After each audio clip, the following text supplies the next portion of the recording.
the Nick Jonas. How was he to work with? He was really great. I mean, I was amazed. He's been in this business so long. He's just really comfortable and just, he's the lead of this film. He really did a great job of balancing the humor and the drama. And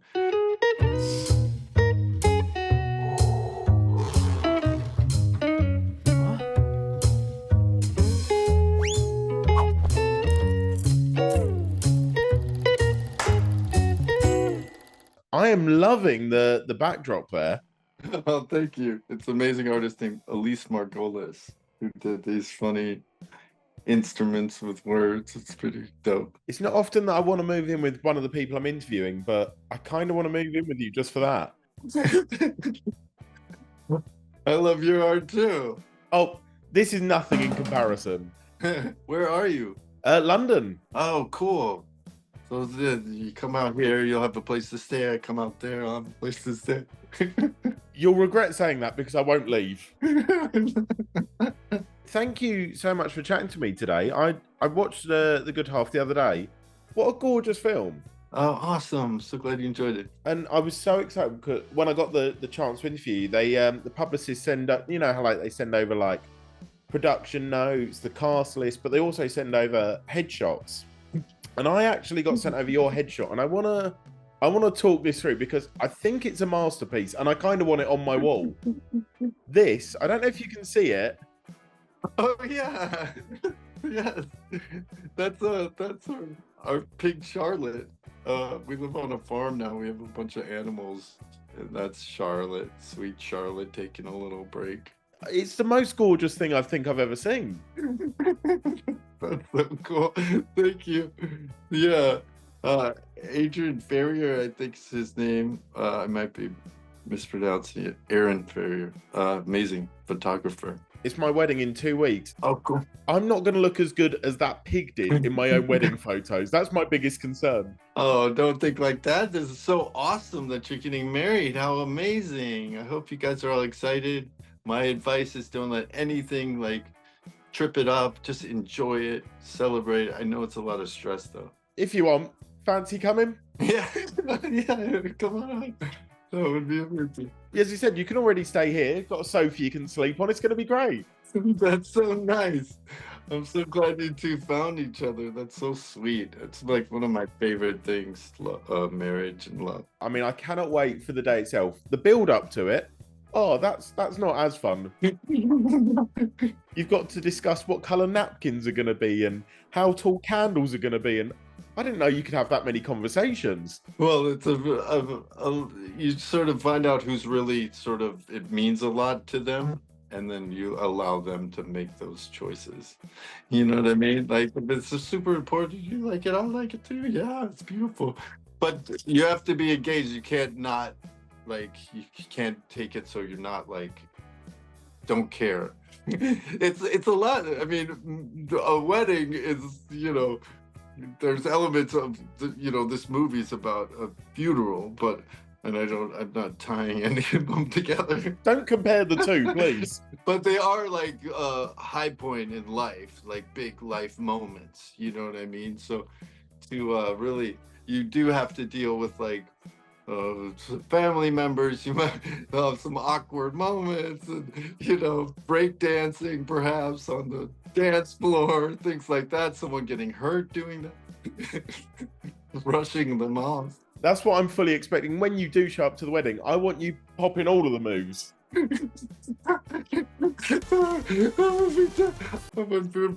Bring it. I'm inspired after this Olympics. Oh, the best bit is we're meant to be talking about the film. All we've done is speak about you throwing shapes on the dance floor.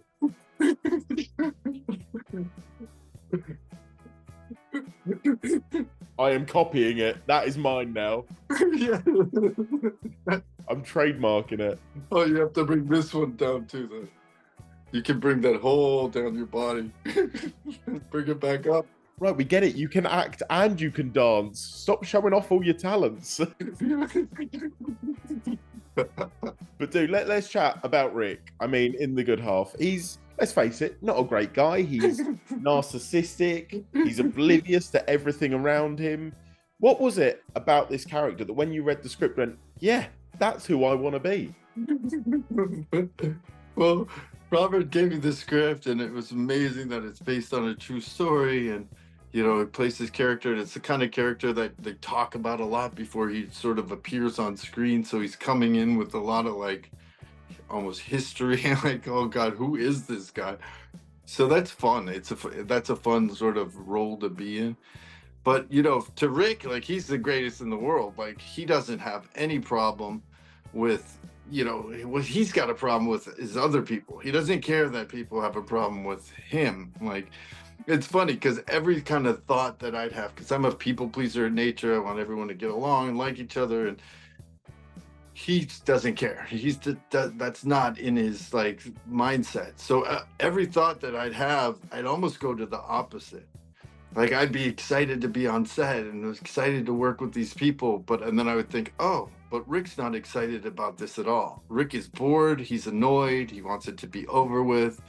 I like see my car that they have me like, oh my gosh, that's his car. But to Rick, like, that's his like dream car. Like, he loves this car, and the clothes, like all these little moments where I was like, oh, this is what he thinks cool.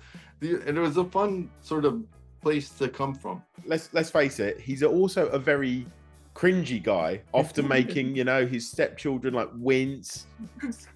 They say actors, they sort of do it from experience, from past memories. Oh, yeah. So what do you do that would really make your kids cringe or get embarrassed? Oh man, I mean, through my life, I've sort of been a cringe factory.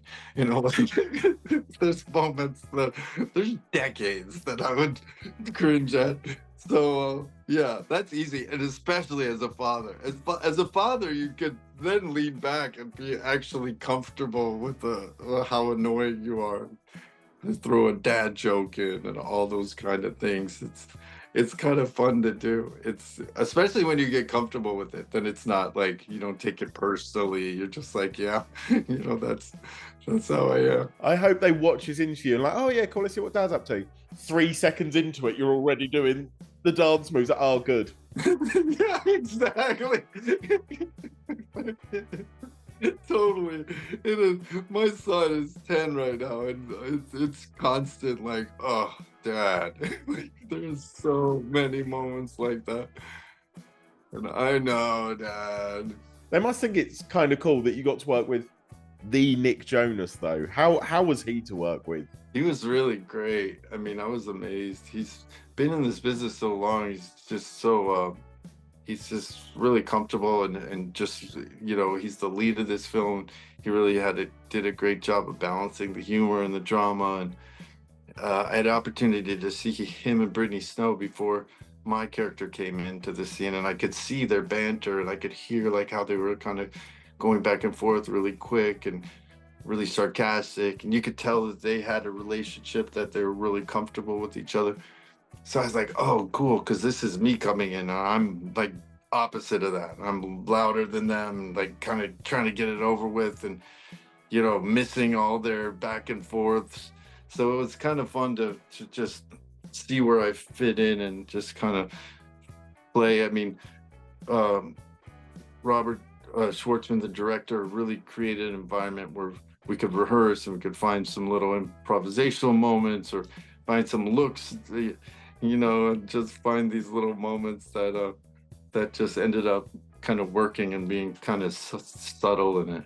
How was it improvising on this? Because it's quite a hard one to improvise because it's funny but also heartbreaking. Yeah.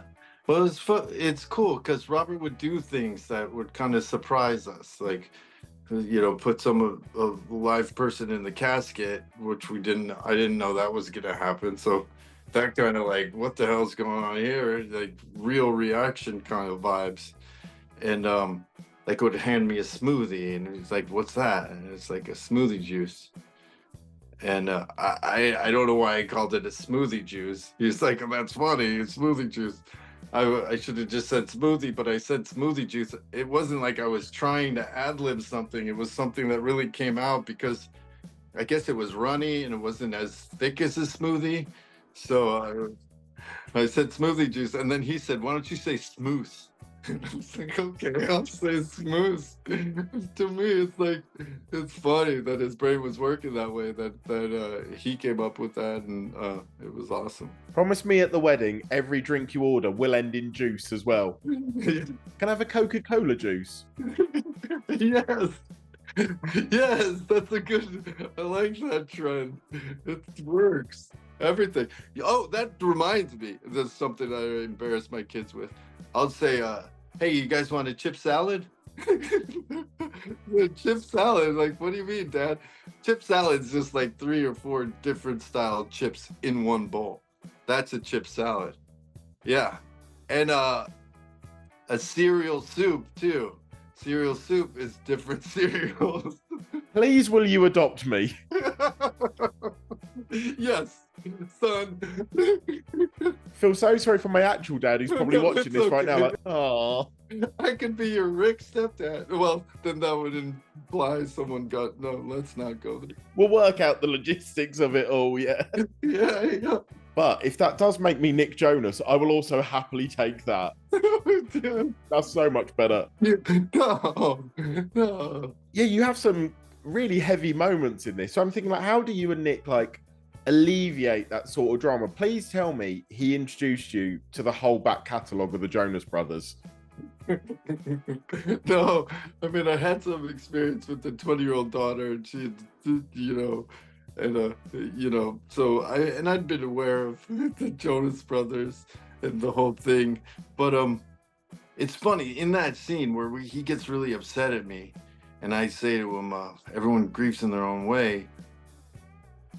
It was funny because I had a character drive behind that nobody really knew about, because I was supposed to be in the scene before where they take a limousine from the funeral to this gathering afterwards, and Robert called me up and he said, hey David, you don't have to be in that scene, it's just going to be the rest of the family, and we'll just see you at the party, it's cool. So that gave me a little time off or something, and I was fine with it. But I was thinking about it as Rick, and Rick was really pissed. Rick was angry because Rick had picked out the limousine. He had paid for the limousine. He'd never ridden in a limousine. He was really looking forward to the limousine, and the fact that like they're all riding and I'm not invited, like really, like, oh, okay, how dare you? How dare you? So, because if I hadn't like come from that place, I wouldn't have been so heated in that scene. I would have just been like, get over it, bro. Everyone grieves in their own way, but to bring like that anger and the heat, I found this like reason behind it, and total narcissistic reason and shallow reason. That's great. I mean, not great that you got chopped out of that scene there, but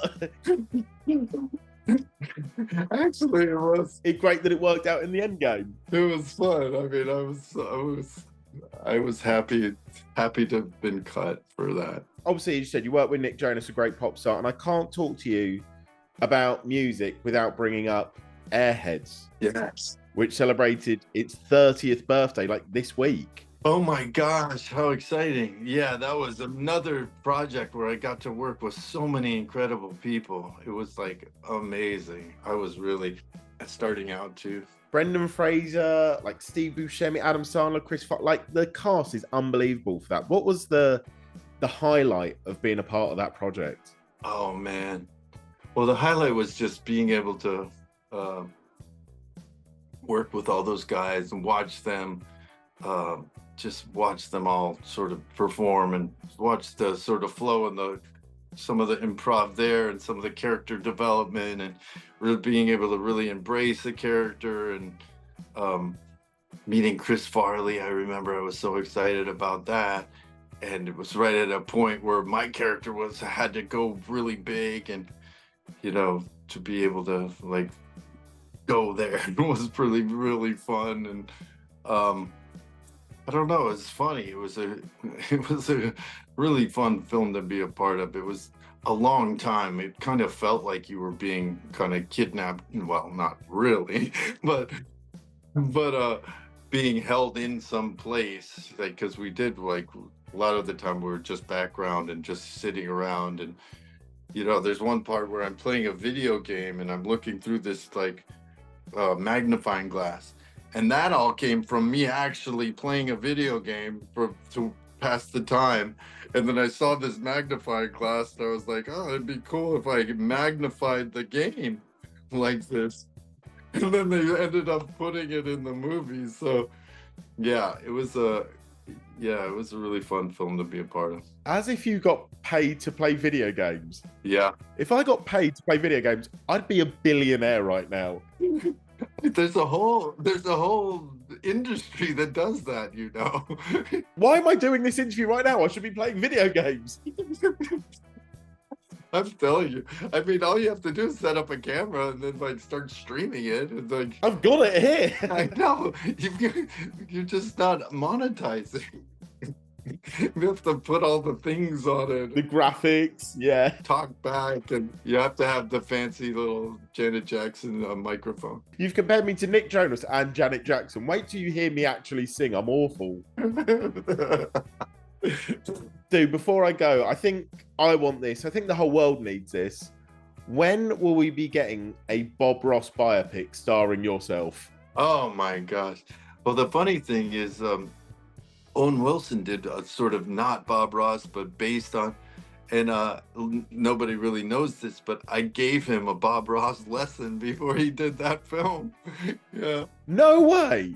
It was so funny. And I had some wrestling buddies coming over, and like RJ City and Dalton Castle, and they were coming over, and I think Dalton was there, but they show up and I'm finishing a lesson with Owen Wilson and showing him how to paint. But I would love to do that. You know, I did wrestle one time as Rob Boss, and that was a very fun experience. I painted very quickly a painting, and then someone wanted to fight me, and I said, well, listen, I'm all about peace, man, and painting, but I don't wrestle, but I have some angry little trees that wrestle, and an angry tree came out and wrestled for me. That was at Wrestling Pro Wrestling, if anybody's interested. That whole story, I was teaching Owen Wilson how to paint, and then there was angry tree. You have the best life, I think, in the whole wide world. No, thank you, but you do as well. You're about to get married. This is very exciting. I wish you and your lovely bride amazing experience in your family, and just laugh and have fun. Well, you can tell them all when you see them at the wedding, because obviously you're coming now, so yeah, of course. Absolutely. Thank you so much, chatting to me. I really enjoyed that. Thank you, Daniel. Can't wait to talk again sometime.